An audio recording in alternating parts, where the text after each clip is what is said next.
So I was reading up on your consult form. Um, was there reactivity? Yeah, there's a little reactivity. She's gotten better over the years, but like, you know, occasionally she'll still like, I haven't had her around like a lot of dogs in a while. So. And then no formal training. No, like, yeah, no formal training. She knows like sit and lay down and such, but like none of the, well, we've been working on stay. Okay. But like, you know, her come here is not clear, and so some things are still definitely works in progress, most of them. Yeah, but she, mostly would love to work on her reactivity, and just like all her obedience commands, and just recall would be great. How long have you had her for? I've had her for 5 years. Okay.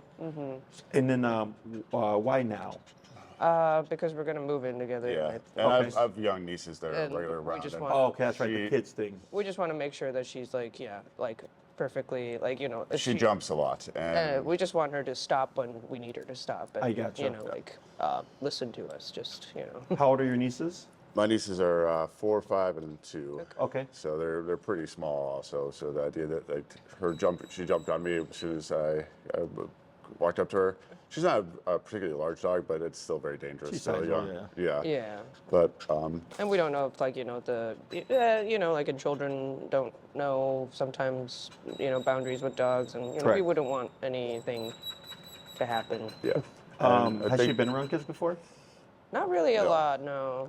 Has she seen your nieces? She has not, but that my biggest concern is, like, you know, that it's not that she's dangerous by any measure, but you know, she can be obviously very reactive. Jumping on something, she has very difficulty just coming on command, just healing, just some real baseline stuff. And I think part of that lack of formal training is what we're looking for, or just like something to get her in the discipline mindset. And I don't think she has. I know she has like the capability to, like, she's very food motivated, and like, you know, we just, like, it's just that, just finding the time. And yeah, it's okay, good girl. Where'd the prong come from? The what? Prong the prong? Well, you know, like when I first got her, it was during lockdown, and I had a lot more time to try and train her. And then later on, my unemployment insurance didn't go through, so I had to get a job. So I got to the point where getting, you know, the prong collar was a good idea, because she was starting to become reactive to other dogs, and it was getting harder to kind of hold her back in a harness. She definitely, just as we're walking over here, is pulling her. I mean, Brody's pulling, you know, her. Her pull is not as like strong. I mean, like we did things like, you know, like I would stop when she would start pulling when she was a puppy, and so she knows to stop when I stop. But like she's like right now she's like excited because we're in a new area that she hasn't been in, so she's just like, obviously anxious, curious. Yeah, for sure. Very a lot of anxiety. Very. Yeah. So. So the prong collar, was it just kind of self-learning, or did you like watch any videos? Yeah, I mean, I watched some things, and like, you know, like I definitely needed something that would like help me stop her from like pulling, and like trying to like lunge at other dogs if we were around like other dogs. Yeah. She's again, like, she's gotten better about it, but like, you know, we haven't been, like, we used to go to like dog parks and stuff too, and she just likes to play a little rough because her best friend when she was a puppy was also like a very large like Labrador hound mix, and they would just like wrestle and just like like roughhouse a lot. And she kind of learned how to play rough, and the dog park people were not happy about that necessarily. That's funny. So, I mean, they're dogs. So so I got a little anxious about it, and I stopped taking her. You know, like around when she was like 3 or 4, and then I just, you know, and then I felt bad about that. And then she's 5, 6 right now. She's 5. She just turned 5. Okay, so not too long ago, essentially, with like stopping at the dog park and stuff. Yeah, So I mean, I think if she wants to play, but I think she's just, I think now like a little nervous. I don't know. I think there's been a lack of consistency for her, and I think we're very curious if that is something that'd be corrective, you know, especially call commands, like, you know, sit, heel, like, without having to, you know, pull on her as she just did now. She does not listen to any vocal commands, almost to the point where. I mean, she does if you have treats. She's again, selective hearing. She's it's very selective. She knows when you have. He likes to try and have more of like a praise reinforcement, but It's as opposed to the food. yeah. I mean, just food. You know, Yeah, but like, you gotta start. I think you have to start with food and then kind of wean her into a praise mode, but I you see know. what you're saying. Yeah, good. Sure. Okay. Anything else I should know about? I mean, honestly, the biggest thing for me is just getting her to be able to heal, like sit and like stay calm, like in command, like so. Like a large concern is her being around Brody, being around my nieces, and Yeah, her, not realizing her own size. Correct. Yeah, so the jumping heel, recall. Yeah, One moment. like even Hey, Thea. Yes. Retail's here. Who's here? so, Retail. Okay. Because I know he's going to start buzzing. So they'll be coming to deliver stuff. But yeah. Quick question, I guess we have for your services. How much can we expect at this age, like to change some of these behaviors? Yeah, Is to it, have an how old dog realistic is it? learn new tricks. Can't do anything. No?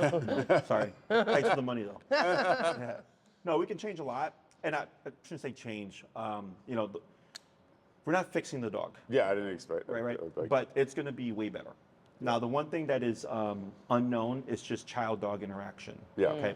I have a very cautious approach when it comes to children.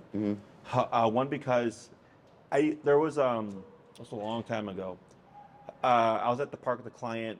We were training, and there was like a family with their kid. It was like a toddler, and then they like got a puppy. Yeah. And the puppy started jumping in on the kid, Yeah. and the kid was terrified. And it's a 2-month-old puppy, 3-month-old puppy, right? So Yeah. everybody's laughing, ha ha, but the kid was legitimately terrified. Yeah. So we can never really predict how the child's going to take the interaction, even though. My nieces have been around dogs before. That's good. So they're not afraid. Like I think they got over that fear pretty early on. We have a family. One of my cousins have a dog, and they're very well trained and very good around the dog. Excellent. So I'm less concerned about their behavior around them, around Brody, but I'm concerned about the way Brody is Correct. on the road. So then let's say. Jumping on a young child is Yeah. The jumping we terrifying. can correct. Yeah. Yeah. Like that stuff. So Brody is a medium-sized dog. Yeah. Could still knock over a kid, especially a 5'4" and 2-year-old, right? Yeah. So that's where the potential harm comes from.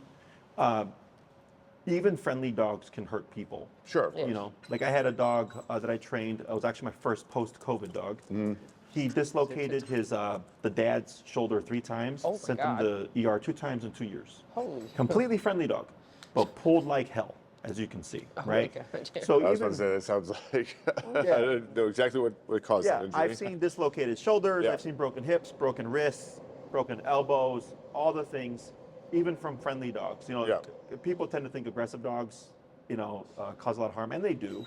But people tend to be more cautious with aggressive dogs. When you have a friendly dog, it's kind of like the opposite. You Yeah, know? they put their guard down. Yeah, and he was probably, I would say, 10 to 50 pounds bigger than Brody here. So that's where the concern is, right? Is if Brody jumps on one of the kids out of friendliness, and then the kid bops their head on something, that's where we get concerned. But the jumping can be corrected, so I'm not really worried about that. Plus, we have control through obedience to help prevent things as well. The last thing is if there's never been a real interaction with the child, right? And then the child's petting, and let's say everything's going fine, but then they pull on a jowl or they pull on the tail, right? Yeah. And he's like, hey, I don't like that. We might see what we would call a correctional bite, right? Yeah. Oh, So it's yeah. not the dog being aggressive, it's the dog correcting the child, going, hey, don't do that, right? She's never been mouthy like that since she was a puppy, but It's always a possibility. Yeah. Realistically speaking, I Yeah, tell yeah. everybody, if your dog's got a mouth, they can bite. Yeah. Same for humans. Yeah, like my dogs. My wife and I welcomed our first son back in July, last July. He's 8 months now, 9 months. He's just starting to become mobile. Yeah. So that I Congratulations. told her, I was like, Yeah. now, thank you. I was it's 8 like, months now's is when we that's- start watching a bit more carefully. Because most of the stuff that I've seen throughout the years has just been too much comfort. and then the dog at some like because Brody can't communicate like, hey, today I'd like some space from the kids. Yeah. Yeah. You know, it could be a bad day or whatever, or kids being kids. Yeah. And dogs correct their puppies, and kids are essentially puppies. Yeah. So it's not that they're doing anything aggressive; they're just setting a boundary. So I would say that my family is very familiar around dogs, and also know the kids have also been well disciplined to not pull on tails, and so they're. That's good. So that being said, like I don't. There would never be a scenario where they'd be unmonitored together. Probably off a lead. That's one without, of my baseline rules Yeah. is kids Yeah. never left alone with dogs. Yeah, and never without a lead. Probably in the early stages of them being introduced, I would never very allow good. for that. So, All that is good to hear because Yeah. I usually hear the opposite. Oh yeah, no. we would You never know? leave her alone. I mean, like even after like any training, I wouldn't want to Yeah. take my eyes off. Because kids are kids and dogs Yeah, are dogs. yeah. And then those two things left together on the loan, like you'd be surprised how many times I hear, "Oh, my dog bit my kid. Tell me what happened." I don't know. I wasn't there. I'm like, Yeah. well, that's on the adult now. I agree. I don't blame the dog for the misbehavior of a child. So Yeah. So a lot can be done. Yeah. Okay. Pending how far you're willing to go. Yeah. Is what I always tell my clients, right? From what I see, this sounds like standard obedience type stuff, some light behavioral work. Clearly, an anxious dog. We'll talk about that, right? Yeah. But what holds people back the most is just their comfort, like with the remote collar. So I'm assuming before booking this, you looked yeah, into I've how I I've train. seen about Correct, it. right? So I use prong collar, but I train all my dogs on e-collar. Okay. Have you guys ever been to a chiropractor, physical therapist? Yeah. Have you ever had the TENS therapy, the Yep. muscle stimulator? Yeah. That's an e-collar. Okay. Okay. It's the best way to look at it. I even have a video where I compare them side by side. The difference is for a human, they put the machine on and they would let it work continuously for a period of time, right? Either Yeah. to break up scar tissue, ease muscle pain, so on and so forth. Whereas for dogs, it's momentary. It's only when we press the button is the dog going to feel any kind of stimulation. But if you feel them side by side, they feel exactly the same, okay? Just delivered differently. I like to refer to it as a bite on a button. Dogs are physical creatures. They nip and bite each other as a form of play, as a form of affection, as a form of correction, even to get your attention, right? They're very mouthy creatures. Yeah. So the remote collar is the closest we can get to a dog bite without actually having to bite the dog. Sure. Your prong collar, actually, do you know why it looks like that?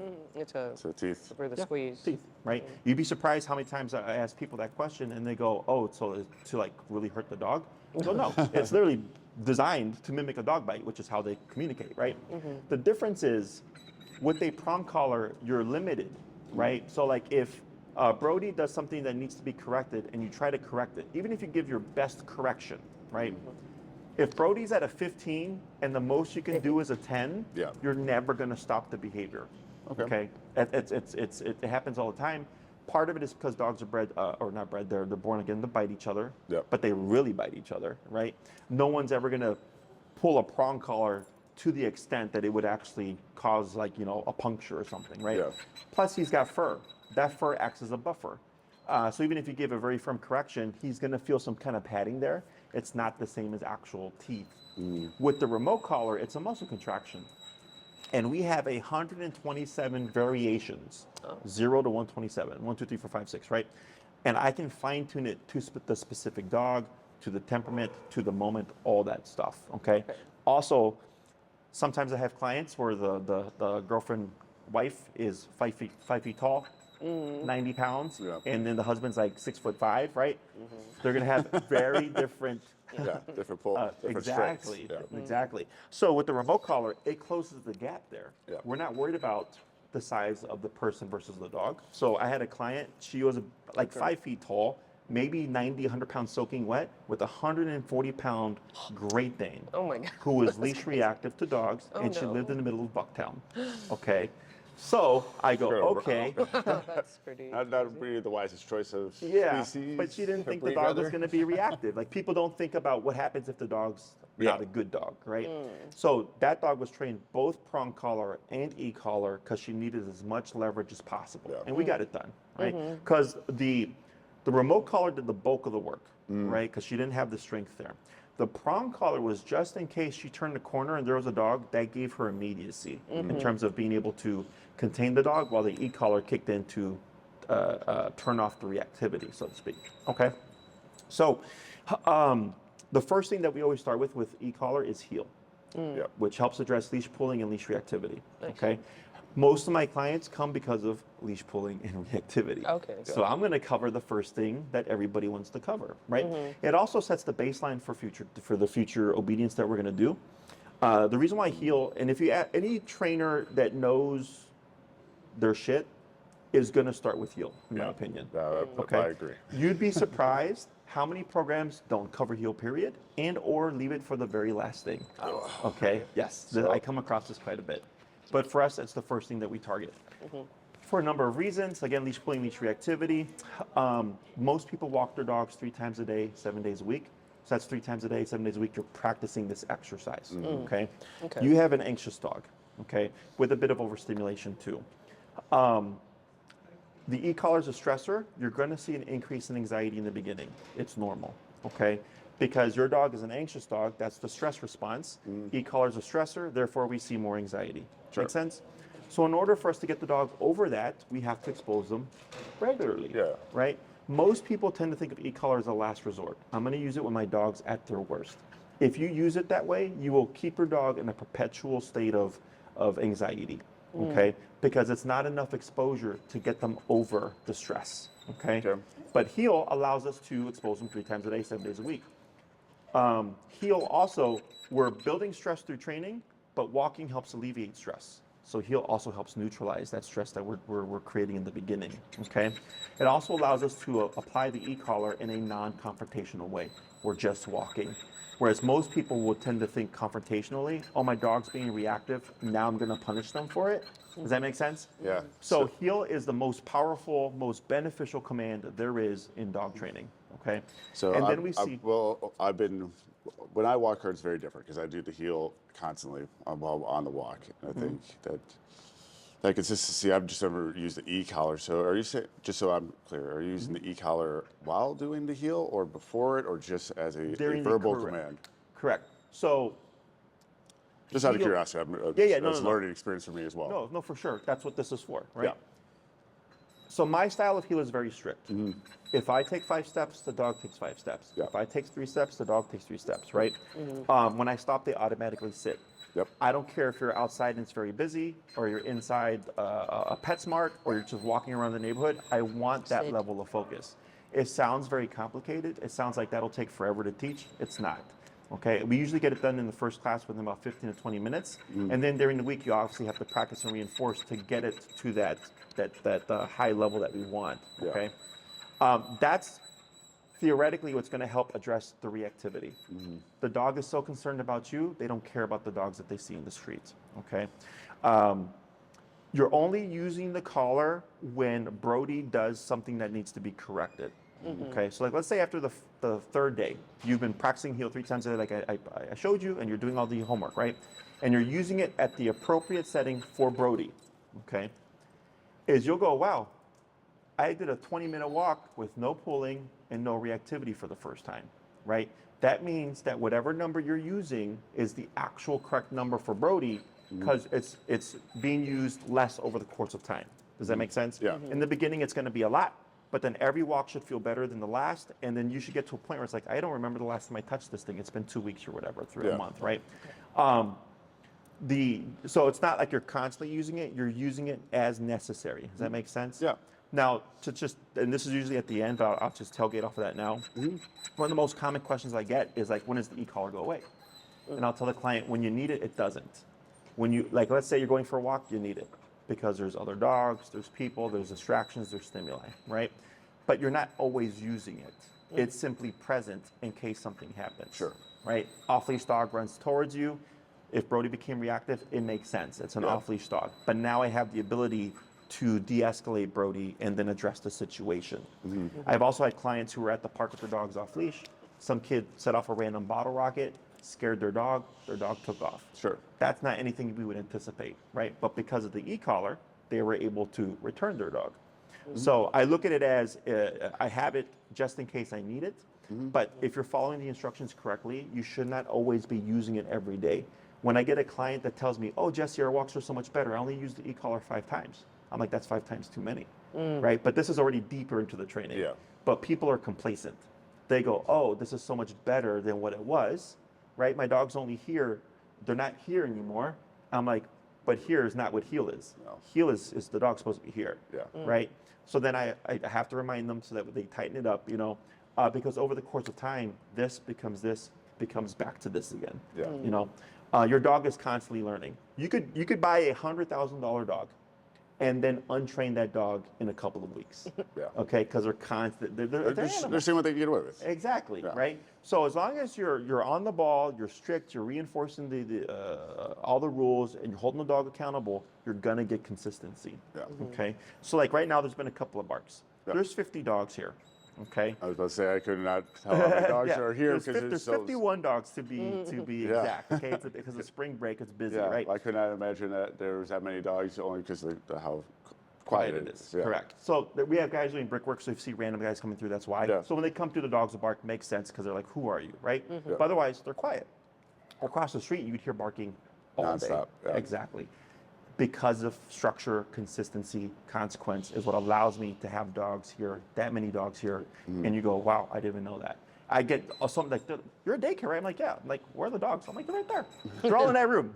Our kennel room's right there. Our activity room's right there." But but because of the structure, right? So I Yeah. tell everybody, if I can do it with 50 dogs, then you can do it with one dog. Sure. Okay. Question on any of that stuff? No, I guess because I've trained a little bit for our dogs. Like I assumed everything would start with heel. I guess call commands and things of that nature. We're talking like 6 months down the line, months down the line. Oh, like in terms of like progress? like progress timeline. Like what have you seen? Like Depends on your goals. What? Depends on your goals. Yeah. Okay. So if you're pulling towards full off leash, you're looking at a few months. Yeah. Okay. But the training is done relatively quickly. It just takes time to get to that end result. Okay. So I was just out of curiosity. I'm not. no, I'm, not you're fine. I'm not trying to expect the way that I train, you're going to see results immediately. Yeah. Again, pending you're following the instructions. Yeah. The biggest thing, so what you're going to do here is pull Brody in front of you. You're going to pull up on your leash and you're going to push down on the butt, but you're not going to say sit and you're not going to praise. Okay. Every time Brody gets up, you're going to repeat that process. It's probably going to get a little bit annoying. Okay. But you're going to just go up and you're going to press down. What holds people back the most is the number, okay, of the e-collar. Let's say Brody, up on your leash, down on the butt, has a very high number. Let's say it's 75. Okay. He's not yipping, he's not yelping, but the only time he listens is at 75, okay? Is the human goes, wow, that's 3/5 of the power? 75 out of 127, that seems pretty high, right? Is the logic starts to set in, and I was like, it's not about how you feel about it, it's how the dog's responding. If Brody's perfect at 15, then we're at 15, right? Because I'm aiming for the best result possible. But people get stuck on the number because they feel like they're hurting the dog or something like that. And I go, you're not. I'm like, the dog's not yipping or yelping or anything. But again, they're just thinking, but I'm at 100 out of 127. I go, right. But that's the only thing the dog's listening to. Yeah. Does that make sense? 100%. So if you're going through all those steps and you're going, okay, we found out Brody's number is 65, right? And every time I walk him, I'm going to be at 65 or whatever. Up on your leash down the button. That's when you start to see quick progress because you're working at the number that the dog respects. So there's a very common thing called low-level e-collar. In terms of methodology, it's a very popular one. I don't like it because you're at ridiculously low levels, like 3 to 5, but then when you go to correct, you're at ridiculously high levels. So you're going from one extreme to the next, okay? Most people don't have the nuance to be able to communicate at 3 to 5 with their dog. Trainers can, because we're trainers and we can see things and do things differently, right? But the average dog owner doesn't do that. Sure. So I'm as low as possible, but as high as needed, okay? So if that means 25 is the lowest I can get, or is the highest I need to get, but the lowest I can get to get them to be perfect, I'm at 25. But if it's 65, it's 65. If it's 100, I'm at 100, right? I don't determine the number. How Brody responds determines the number. Does that make sense? So every class is fairly straightforward. You're gonna see progress after each class, okay? And this is why I only train with remote collar, because it has the highest ceiling. And I know I have a higher chance of, of accomplishing something that's substantial enough that the owner goes, this is working, I'm gonna continue to do it. People are very impatient nowadays. Yeah. Okay, you got Google, right? You got Uber Eats. Yeah. Everything is now, right? Yeah. So with remote collar, you have the first class, you go home, you go on the next walk just after your first class, you're gonna go, holy shit, this is so much different, right? There's still work to be done, but you're gonna go, wow, this is a big difference from before the class, right? That's the motivator. So when you come back for class 2, you give me feedback. You're like, hey, Jesse, his reactivity dropped 50%, 80%, 10%, whatever it is, right? His walks are great, but the reactivity we're still struggling with. I go, okay, no problem. That tells me what I need to do for class 2. And then we piggyback off of that. Okay. Does that make sense? Yeah. So it's fairly play by ear. I do have a structure to what we cover, but if you come in one day and you're like, hey, this happened, I really want to cover this. I go, all right, well, my plan was this, but you want to do this instead, we take a tangent. Okay. Okay, so it's cookie cutter in the sense of I have a general layout, right? A But typical syllabus that works. correct, but sometimes things happen where we Yeah. have to take a tangent, and it's not a big problem. Yeah, we were interested in the board and train program Okay. as well. I mean, like, would that be there's something pros that and would be cons. beneficial for her? Or would You could do a board and train. So I don't do board and trains for all dogs. If it's human aggression, it's always in person. Because I tell the client, like, human aggression obviously has the greatest liability. I'll tell them, you're the one that's going to have this dog for the next 10 to 15 years. Yeah. I already know how to handle this dog. I don't need more experience. Yeah, you right? right? That, yeah. The owner has to learn that stuff. When it's just general obedience with mild behavior, reactivity to me is a mild behavior, then board and trains are an option. Okay. The pros and cons: in person, pro, you learn a lot more. Con, takes longer. Yeah. Okay. Because I have to train you to train your dog. Board and train, pro, shorter. I get a lot more done in a shorter amount of time. Con, I have to now transfer that to you. Yeah. Okay, so your dog is trained with us, and I got to transfer that over to you. And with any board and train, you're always going to see some level of regression. Okay, because your dog comes here, it's structured. Yeah. Right, day in and day out, we got a structure. Then they go home, typically not a structure, and the dog goes, oh, back in my castle. Yeah. Right. Well, Is we're there a hoping hybrid? with, like, because when we're moving into the new spot, that maybe she can, like, kind of like Transfer. restructure the, To a degree, Yeah. but then you have your relationship. yeah. Does that make sense? Yeah. Yeah. Well, I'm hoping he can be at least. I don't Is know. there a hybrid method you guys So offer? technically speaking, the board and train is like a hybrid. Yep. Because there are follow-ups. Okay. One-on-ones. Okay. So the board and train is we take the dog, and for every week we have the dog, you get one video. Okay. The first week is always the longest because that's where all the learning is. Okay. It's anywhere between 2 to 3 hours long. Okay. Yes. Wow. Yes. Yeah. I do a video for the heel, part 1, part 2, stay, sit, down, place, come. Okay, and I also cover finding your dog's number. So you saw all, and it's structured in a way so that you would watch it straight through, and it kind of just builds on itself. Okay, and I send that to you. It takes me about 3 days to film, pending I don't get too crazy busy, and then about 1 to 2 days to edit. So by the 6th day, you should be getting your first week video. Sure. Okay, you watch your video. If I have your dog for 2 weeks, 3 weeks, you then get a video for each one of those, and then I start to progress the training. Okay. The second week, we progress everything to the long leash to start already building towards off leash. Okay, that video is anywhere between 45 minutes to an hour. So it's shorter because all learning was in the first week. Third week, if your dog can be in a group of dogs, I now move the training into the group of dogs and I do another video, right? That one's about 30 minutes, again, even shorter because I'm just teaching you how to practice your dog's obedience to get to that higher tier, okay? And if you do fourth week, then we do off leash completely in a group of dogs if they can be around other dogs. Okay. Otherwise, I find ways to facilitate it so you still at least get the education. So that's hybrid versus being able to come to a training course like Yes. this. So what makes it hybrid is that you get those videos, It's just the video. and then part. you get the follow-ups. Yeah, the follow-ups. Isn't Yes, there like the a week one-on-ones. Yeah. Yes. Okay. So then, the longer we have the dog, the more follow-ups you get. So watch She's TV. watching the TV. Oh. And the follow-ups can be used to close the gap for things that maybe we didn't pick up on in the video. Recall is usually the one that people tend to struggle with because it's very coordination heavy. Yeah. Or it's like, hey, Jesse, the obedience is great. We're very happy. Reactivity is pretty good. We'd like to have you come over to watch and interact with the kids and stuff or whatever. So the follow-ups can be used for things that we can't cover during the board and train. Yeah.